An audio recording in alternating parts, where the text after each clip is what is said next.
So it's almost November, the snow is starting to come down. We're out in Palmer today, and I thought that it would be the perfect opportunity to show you guys how to winterize a chicken coop. So this is Isaac, and this is Isaac's chicken coop. And Isaac is gonna tell us all about taking care of chickens in the winter time and how he prepares for the winter. Well, this is our third chicken coop. The first one was a plastic shed out in the field that blew apart on a windstorm on a winter night a couple of Januaries ago. And so we ended up with this little chicken coop over here. Was a neighbor was selling, and we emergency got the chickens in there. And now our flock is growing and it's gotten way too small for all the chickens. And so we recently acquired this from some friends who were moving out of town. So what is the difference between having a chicken coop in the summertime and in the winter time? They're pretty self-motivating animals. They don't take a lot of specialized care. They do very well in all seasons. They definitely don't like snow. As soon as the snow gets much past the tops of their feet, they try to stay out of it. Unless they're Helen. Well, even Helen, she sleeps in the doghouse. So this is Helen. Chickens usually aren't this sweet, and it's funny how we didn't even raise her, and she's just so sweet. She does not like being with the other chickens, and she does not get along. She thinks she's a rooster. Can I hold Helen? Sure. Come here, Helen. Oh my goodness. Hey, baby.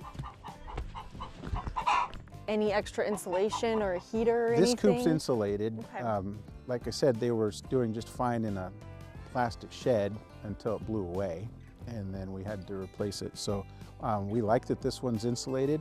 And then I was just talking to Steve about the fact that heating it from the inside is not important because the number of chickens, their body heat does enough to keep them warm in the real cold, in the deep cold. This is Steve. He's the chicken expert. So can you just tell me how you became the chicken expert?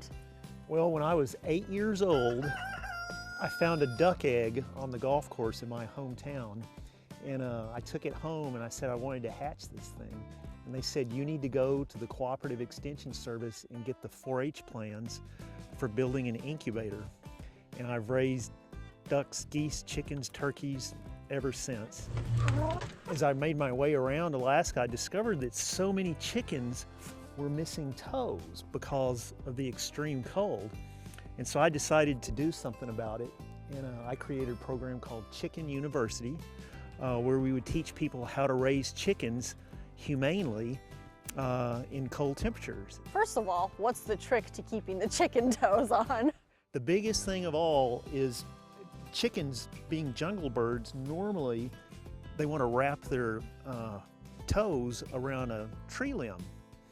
Well, in Alaska, when they do that, their toe is exposed to the cold, okay, and they get frostbite. This is the access to this whole, the whole operation. So the biggest trick of all is to put a flat board in their coop so that their toes spread out, and when they lay down, their breasts keep their toes warm.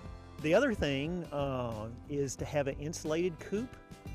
This coop right here, the walls and especially the roof are very well insulated, and he doesn't have to provide any heat to this coop because the chickens, when they perch in there at night, keep themselves warm. This has ventilation windows that could, because another factor that a lot of people don't think of is the circulation. It's well ventilated, so one of the things you watch for in the wintertime is for ice crystals to build up on the walls.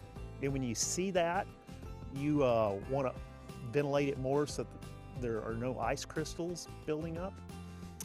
And then insulation is the really important part.